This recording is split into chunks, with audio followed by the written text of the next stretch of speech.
Leur parcours était tout tracé. Puis, ils ont découvert le Web3. C'est devenu une passion. Ils ont alors décidé de devenir des Web3 builders, à leur rythme, à leur manière et selon leur vision. Inspirez-vous de leur histoire incroyable et devenez, vous aussi, des builders. Je suis Romain Milon, recruteur de passionnés du Web3 et cofondateur de Bounty Chasseur, la solution qui démocratise le recrutement par prime pour vous permettre de recruter de nouveaux talents de manière rapide et ultra compétitive.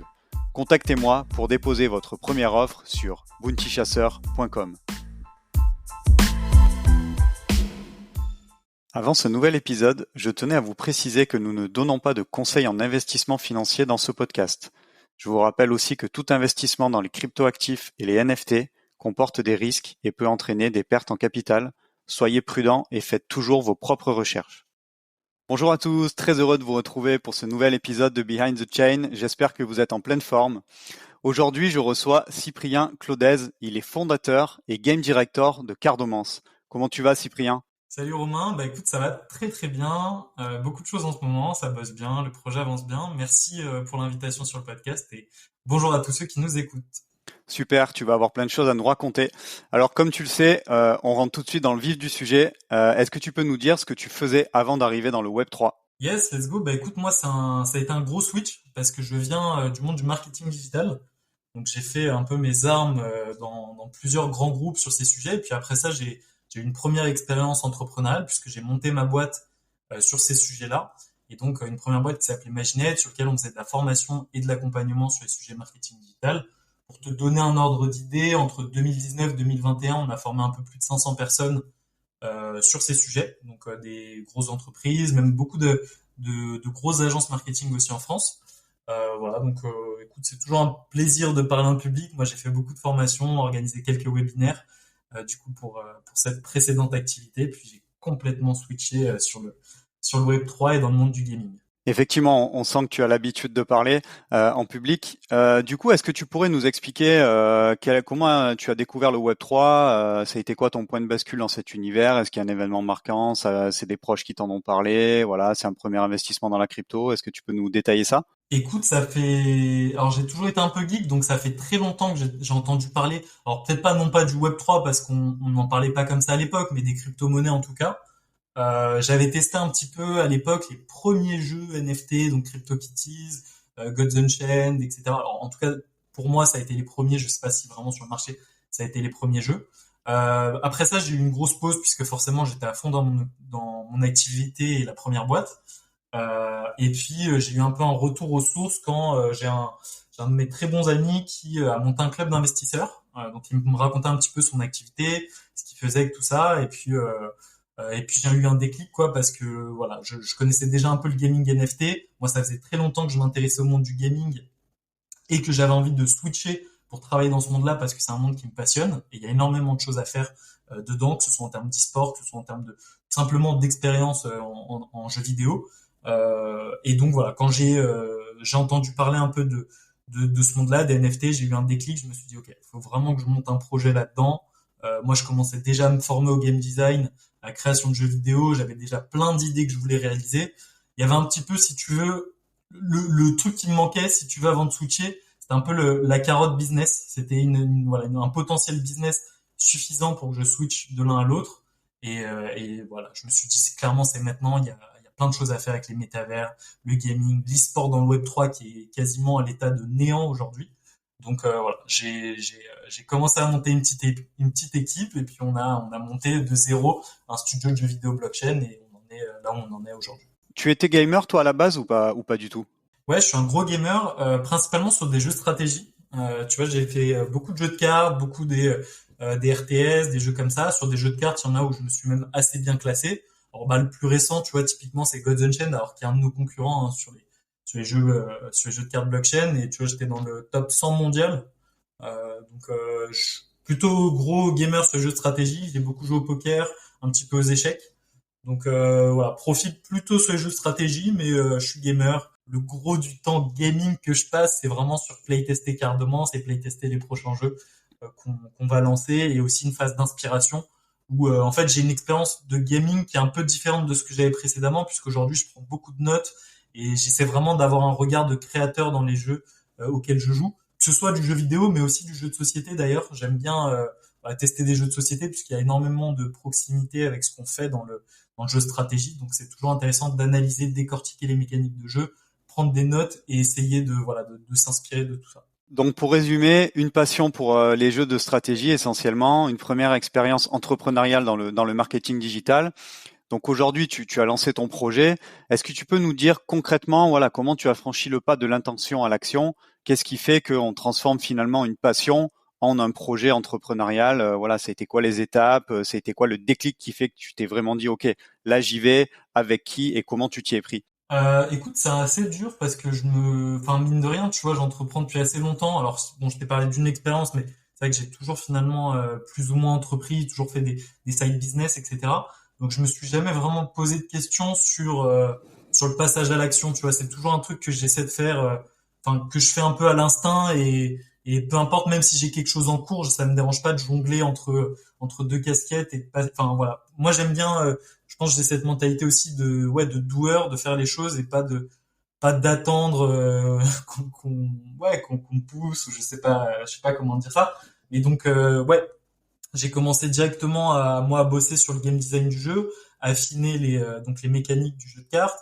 J'ai commencé à recruter, à parler un petit peu avec des personnes que je connaissais dans l'écosystème Web3, leur dire bah écoute, moi j'ai ce projet, si ça t'intéresse, j'aurais bien besoin d'aide, je sais que t'es doué là-dedans, donc j'ai rapidement monté la team là-dessus.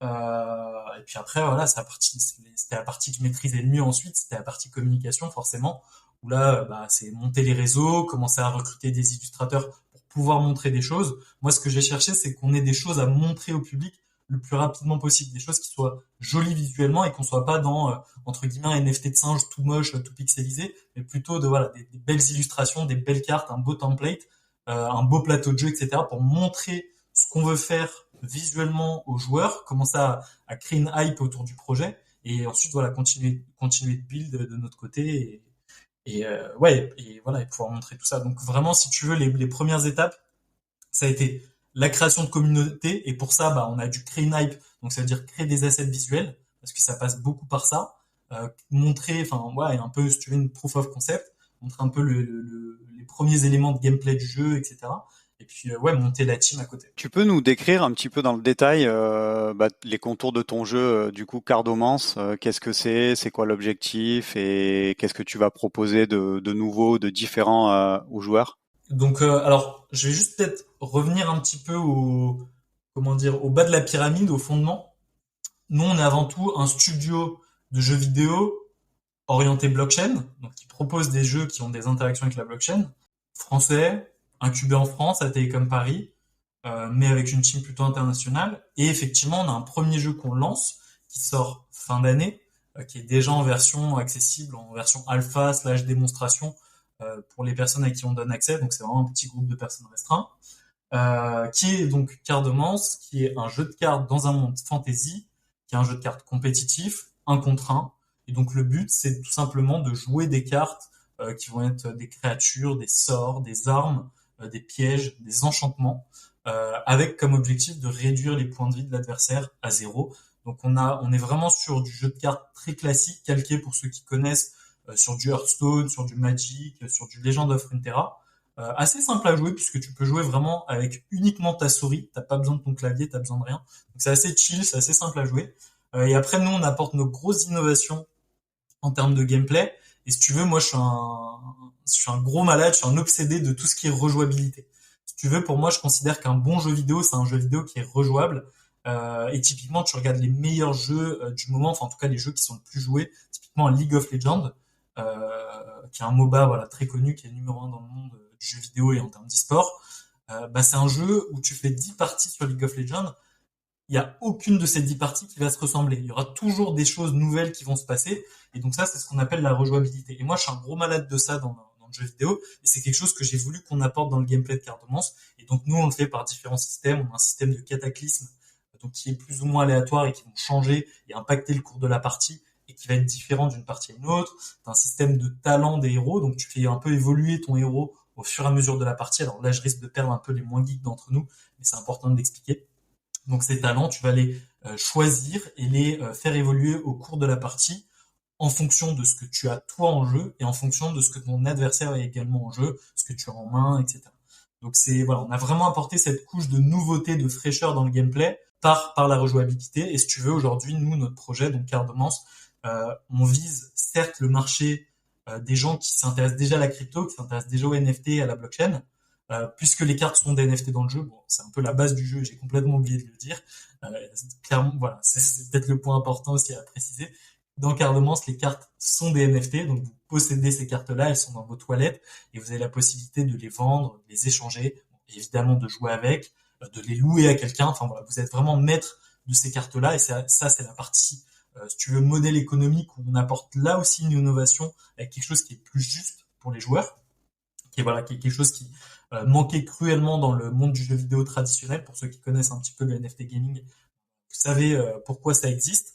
C'est un marché aussi qui est très fort, très en train de grandir très vite, qui est évalué à 300 milliards de dollars pour 2025. En tout cas, c'est les estimations qu'on a en ce moment.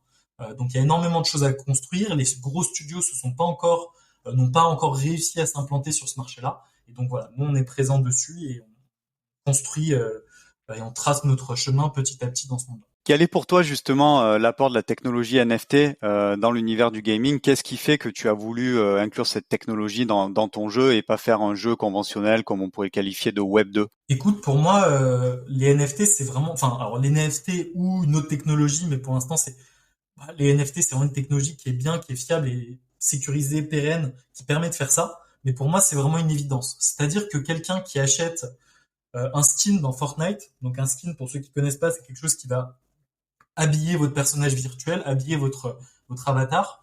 Bah, pour moi, c'est une évidence que le joueur doit être maître et le posséder réellement, ce NFT, ce skin. Donc, qu'est-ce que j'entends par là? Ça veut dire qu'il doit pouvoir échanger ce skin avec un ami, par exemple, s'il a envie. Il doit pouvoir l'offrir à quelqu'un s'il a envie. Il doit pouvoir le louer à quelqu'un s'il a envie. Il doit pouvoir le revendre à terme quand il a plus envie d'utiliser ce skin ou qu'il ne peut plus l'exploiter économiquement ou je ne sais quoi.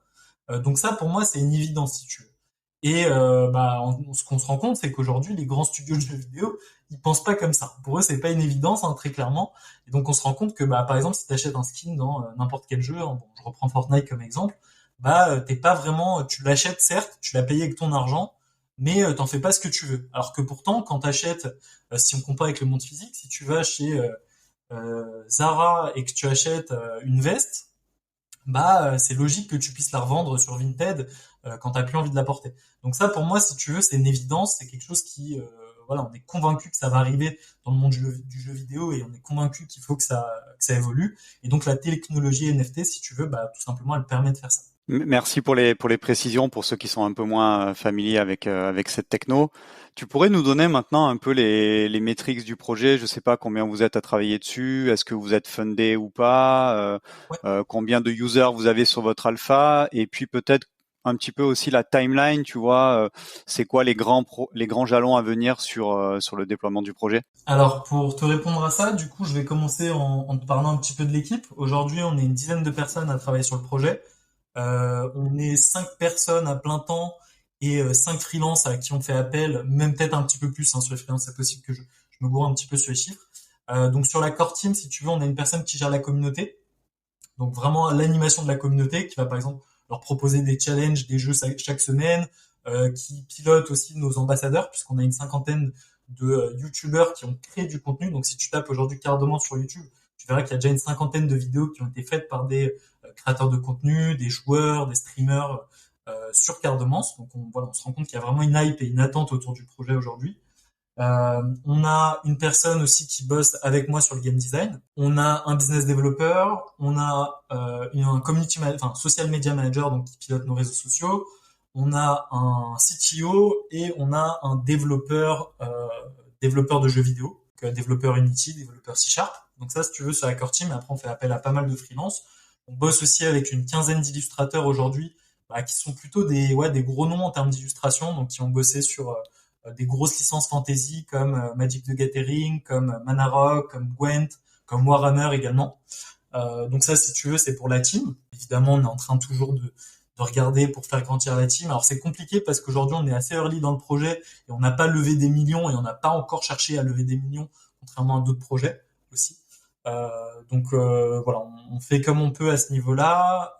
Donc ça répond à ta deuxième question en termes de levée de fonds. On a eu quelques subventions de l'État, notamment parce qu'on a un projet innovant, parce qu'on a un projet tech, donc subvention de la BPI notamment. On est en phase de levée de fonds, donc on est en phase de recherche d'investisseurs. Donc là, pour l'instant, on a lancé une opération format BSAR. Donc on a eu déjà quelques promesses d'investissement dans le projet. Et à côté de ça, alors on a eu une proposition aussi d'une des grosses, alors je sais pas si je peux le dire, je vais peut-être pas dire le nom parce que c'est encore confidentiel et c'est dans les tuyaux. On a eu une proposition aussi de grant, ce qu'on appelle un grant, donc c'est en gros un support financier d'une des grosses blockchain gaming qui existe. Allez, on va dire c'est le numéro 3 qui veut vraiment avoir l'exclusivité sur notre projet et qu'on se lance sur leur plateforme. Et donc, il nous a proposé un support financier et marketing pour qu'on se lance chez eux. Et à côté de ça, on a une vente de NFT aussi qui est prévue. Alors là, je te donne un peu l'info en exclusivité, qui est prévue dans un tout petit peu moins d'un mois, qui est prévue le 26 octobre et qui se fera chez Ultra. Donc Ultra, c'est peut-être la numéro 1 ou numéro 2 des grosses plateformes de blockchain gaming et qui a vraiment, si tu veux, qui colle vraiment bien avec la vision qu'on a de rendre le jeu accessible le plus possible au grand public et donc de ne pas se limiter à des utilisateurs qui ont déjà acheté des cryptos, qui ont déjà acheté des NFT. Voilà, typiquement, tu crées vraiment un compte sur Ultra comme si tu créais un compte Google, donc il te faut juste un email, un mot de passe. C'est vraiment très simple, c'est ergonomique. Et voilà, et nous, vu qu'on veut concurrencer et arriver sur le marché à terme, sur le marché du jeu vidéo traditionnel, sur le marché du jeu vidéo classique, ça correspond vraiment bien à cette vision. Et d'ailleurs, un des derniers points que je peux te communiquer par rapport à ça, c'est qu'on a une personne qui a rejoint le projet en tant qu'advisor, qui est un ancien triple champion de France de League of Legends. Je t'en parlais tout à l'heure de League of Legends, qui s'appelle Kazewa, et donc qui nous conseille sur tous ces sujets pour mettre en place notre stratégie e-sport et donc pouvoir au mieux s'adresser au marché du jeu vidéo traditionnel. Autre métriques aussi, oui, pardon. Du coup, je reviens sur les métriques dont tu me parlais. Donc, on se rend compte qu'il y a pas mal de hype autour du projet. Je t'ai dit qu'il y avait une cinquantaine de vidéos qui ont été faites par des créateurs de contenu qui parlent de Cardomance. On a eu un peu plus de 1000 mentions sur Twitter depuis le début de l'année. Sachant qu'on est un peu moins actif sur Twitter. On a une grosse communauté sur Discord. Il y a un peu plus de 7000 membres. Je crois qu'on est quasiment à 7500 maintenant. Ça grandit super vite. La communauté est assez active en plus, donc c'est assez agréable à voir. Et voilà un petit peu sur les métriques du projet. Merci beaucoup pour toutes ces métriques et bravo à toi parce que alors je suis désolé mais je suis le champion des questions 3 en 1 donc effectivement des fois je fais des questions un petit peu compliquées à répondre donc merci beaucoup d'avoir joué le jeu, d'avoir réussi à répondre à tout ce que je t'avais demandé. Maintenant, si on vient un peu plus sur ton quotidien, qu'est-ce qui te fait kiffer toi en tant que fondateur d'un projet Web3 au quotidien qu'est-ce qui fait que c'est cool de bosser dans le Web3? Écoute, je te dirais qu'il y a deux parties que j'aime bien.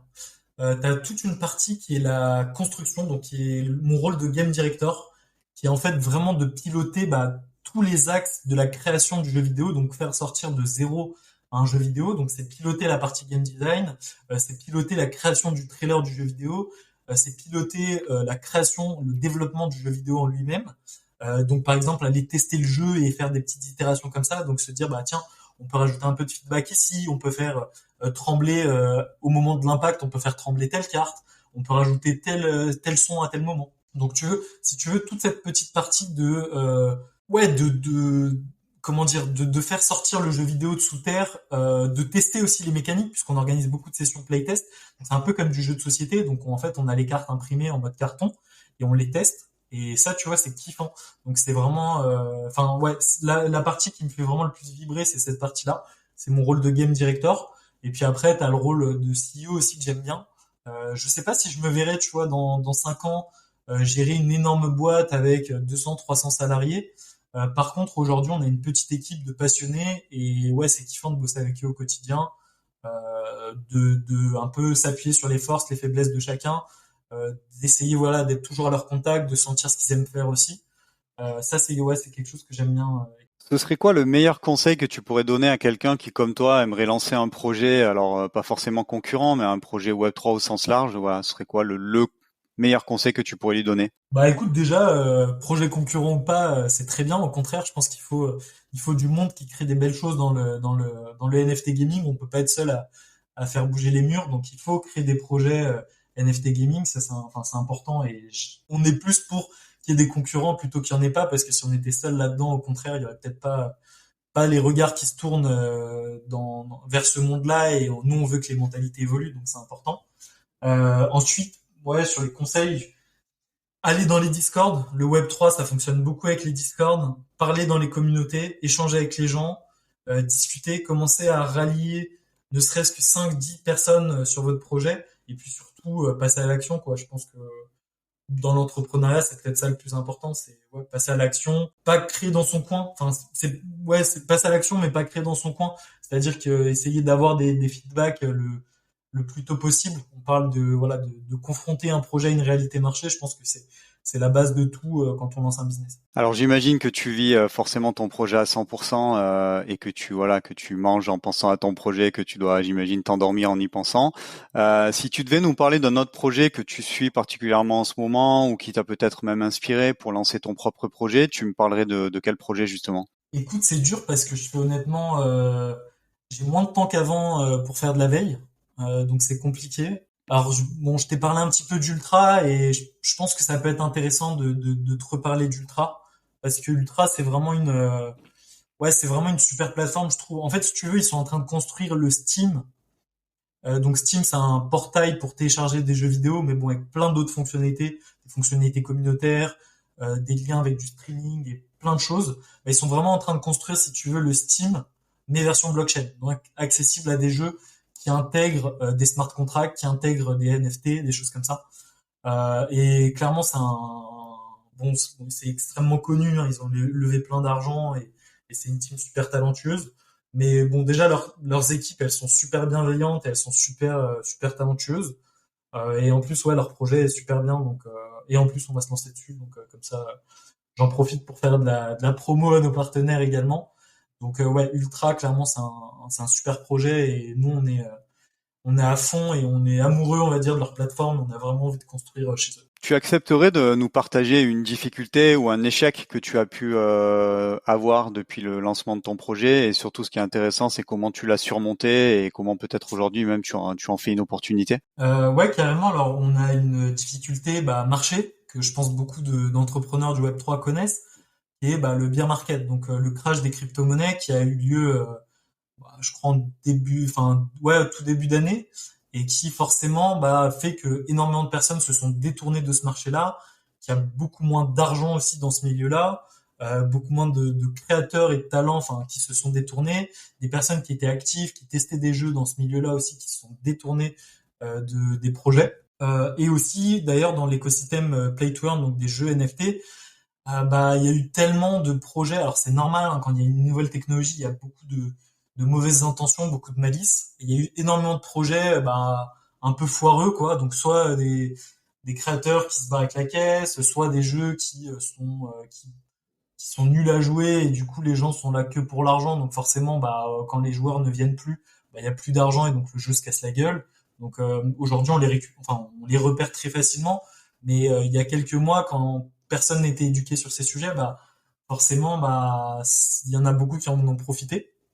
Donc, si tu veux, il y a un peu toutes ces difficultés-là qui nous ont un peu ralenti dans le projet. On fait qu'il y a une partie de notre communauté qui s'est un peu détournée aussi du projet, donc c'est un peu délicat, c'est un peu difficile de voir ça. Forcément, il y a une baisse aussi. Hein, j'ai senti aussi une baisse à ce moment-là de motivation des équipes. Il a fallu reconstruire, changer certaines personnes de l'équipe, etc.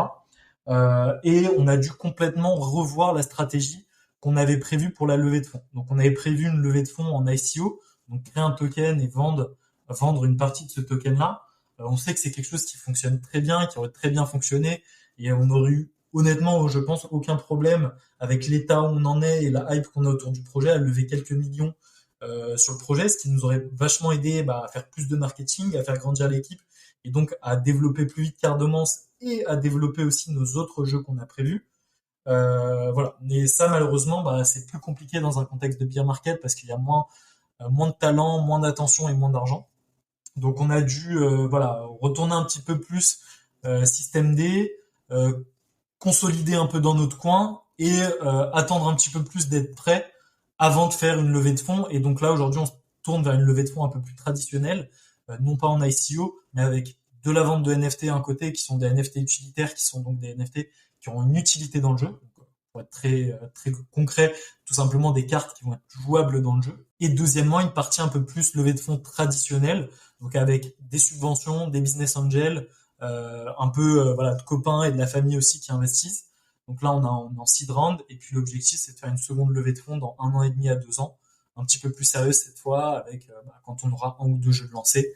Voilà, donc on a des objectifs financiers qui sont assez réalistes, mais néanmoins ambitieux là-dessus, voilà, qui vont, enfin, tout ça va arriver très prochainement, mais voilà, si tu veux, c'était peut-être la plus grosse difficulté qu'on a rencontrée à ce jour sur le projet. Après, voilà, c'est pas, on n'est pas, on n'en a pas pleuré, on s'est juste, on avait déjà un peu des plans B, plans C dans les tuyaux, on s'est juste réorienté dans ces plans-là, et puis c'est des choses qui arrivent, et puis on est loin de baisser les bras, et au contraire, je pense que ça nous a rendu plus forts sur certains points, donc c'est très bien comme ça. Merci beaucoup pour ce partage et puis voilà ce niveau de transparence et d'honnêteté. Et si je résume, en fait, c'est une expression que j'aime bien en ce moment. C'est vous avez transformé ce bear market en fait en build market, et donc c'est une excellente opportunité effectivement de builder et pour voilà être prêt quand on aura des conditions de marché aussi plus favorables. C'est une très belle citation. Je la reciterai peut-être un jour. Effectivement, c'est vrai c'est ce qu'on entend beaucoup en temps de bear market. Ben, on cherche à build. Alors c'est plus compliqué parce qu'il y a moins d'argent, mais c'est le bon moment pour justement construire en sous-marin. Et c'est là, en fait, c'est là qu'on voit les vrais projets, les projets solides, qui ont à la fois une équipe solide, mais aussi un concept solide, parce qu'il n'y a pas de FOMO, il n'y a pas la folie de l'argent qui est partout. Et donc voilà, il y a beaucoup de projets qui sont cassés la gueule et qui sont tout simplement arrêtés, parce qu'on se rend compte que c'était pas des projets sérieux et que ils étaient là pour lever 500 000, 1 million facilement et se barrer, enfin non pas se barrer, mais c'est un peu une solution de facilité. Donc c'est lever de l'argent rapidement et voir ce qu'on en fait après. Donc c'est un peu l'inverse, c'est construire d'abord, prouver et ensuite chercher à récolter de l'argent. On arrive déjà à la dernière question. Est-ce que tu pourrais me dire comment tu vois le secteur du Web3 d'ici une petite dizaine d'années, peut-être plus le secteur gaming Web3, voilà, tu nous en as déjà parlé, mais comment tu le vois évoluer dans les prochaines étapes selon toi? Écoute, pour te parler du Web3 gaming, pour moi, enfin, je sais déjà parce qu'on y contribue et aussi parce que je connais un petit peu l'écosystème. Je sais qu'il va y avoir de plus en plus de jeux qui vont être joués non pas pour l'aspect économie, ce qui est un peu le cas aujourd'hui, mais beaucoup plus pour l'aspect gameplay. C'est-à-dire qu'on va commencer à attirer des joueurs qui en fait n'ont pas de wallet, ne s'intéressent pas aux NFT, ne s'intéressent pas aux crypto, et qui vont venir sur ces jeux-là uniquement pour le gameplay. Et donc non pas pour le modèle économique. Et ça va rendre cet écosystème beaucoup plus sain. Donc ça, pour moi, c'est, si tu veux, ma première prédiction sur ce marché-là. Donc si tu veux, une fuite des joueurs un peu, enfin non pas une fuite, mais plutôt un vase communicant entre les jeux Web 2 et les jeux Web 3. Donc ça, si tu veux, c'est ma première prédiction. La deuxième, c'est que je pense et j'espère que les grands studios vont finir par réussir à créer dans cet écosystème-là. Il y a eu un peu un rejet de la part des joueurs. Tu vois, typiquement, quand un Ubisoft a essayé d'intégrer une partie NFT dans ses jeux, les joueurs ont pas trop kiffé parce qu'ils savent qu'ils le font pour gagner plus de fric et non pas pour créer une économie plus saine pour les joueurs. Donc ça, c'est la première raison. Deuxième raison, c'est que les joueurs ne sont pas éduqués. Typiquement, quand tu parles de NFT à des gens qui sont pas du tout dans ce milieu-là, pour eux, c'est des gros singes tout moches qui valent très cher et qui polluent. Donc ça aide pas quand on parle aux gens. Et tu vois, nous typiquement, on est en contact avec des joueurs professionnels, des teams d'e-sport et des streamers du Web 2. Il y en a beaucoup. Enfin, ouais, il y a tout de suite une petite appréhension, presque un rejet au début quand tu leur parles de NFT en fait. Donc ce qui est très important et ce que je pense va arriver, c'est une meilleure éducation, une meilleure pédagogie sur ces sujets-là, parce qu'il y aura plus de projets de qualité et parce que les gens vont comprendre finalement la réelle utilité de tous ces projets-là. Et ouais, puis moi ce que j'espère, c'est ah oui, et le dernier point peut-être, c'est le développement de l'e-sport dans ce milieu-là, l'e-sport NFT. Alors je sais qu'il y a déjà des teams d'e-sport Web3 qui sont en train de se construire. Et ça, pour moi, pour l'adoption massive des jeux NFT, pour moi, c'est quelque chose qui me semble indispensable. On contribue aussi à le créer et c'est pour ça, enfin voilà, on a un gros focus sur l'e-sport et qu'on veut créer tournois, désolé, je switch français-anglais, qu'on veut créer des tournois là-dessus. On est déjà en train de créer une première guilde, une première guilde officielle et d'approcher les guildes qui existent dans le Web3. On veut très rapidement, par exemple, proposer des tournois inter-guildes avec des cash prizes, avec des NFT à gagner. Mais ça, pour moi, en tout cas, pour l'adoption massive de ces technologies-là, en tout cas de ce type de jeu, c'est quelque chose qui est hyper important. Et puis le dernier avantage aussi qu'on a, c'est qu'il y a de plus en plus de gens qui ont des wallets, et les jeunes en fait comprennent plus vite globalement ce que c'est les NFT. Donc on va avoir une génération de joueurs qui globalement vont avoir des wallets. Et en plus de ça, les technologies vont être rendues plus user-friendly. Donc pour moi, tout ça va favoriser une adoption massive de tout ce qui est blockchain gaming. Merci pour le partage de ta vision. C'est hyper inspirant parce qu'on sent que tu as déjà 2, 3, voire 4 coups d'avance. Donc, c'est très prometteur pour la suite. Donc, écoute, il me reste à te remercier pour ton temps et pour ta disponibilité pour cet épisode. J'ai appris beaucoup de choses et j'espère que du coup nos auditeurs en apprendront aussi beaucoup de leur côté. Je te souhaite beaucoup de succès pour ton projet et puis je te laisse le mot de la fin pour conclure cet épisode. Ben, merci beaucoup Romain pour l'invitation, merci pour tes questions aussi, je trouve que c'est des questions intéressantes et qui me permettent aussi de mettre en valeur, de parler de cet écosystème-là. Donc c'est vachement cool et c'est fait avec bienveillance. Donc merci à toi pour ça et puis merci aux auditeurs du coup qui seront encore avec nous jusqu'à la fin de cet épisode. Et À bientôt, Cyprien. merci Romain, à bientôt, au revoir.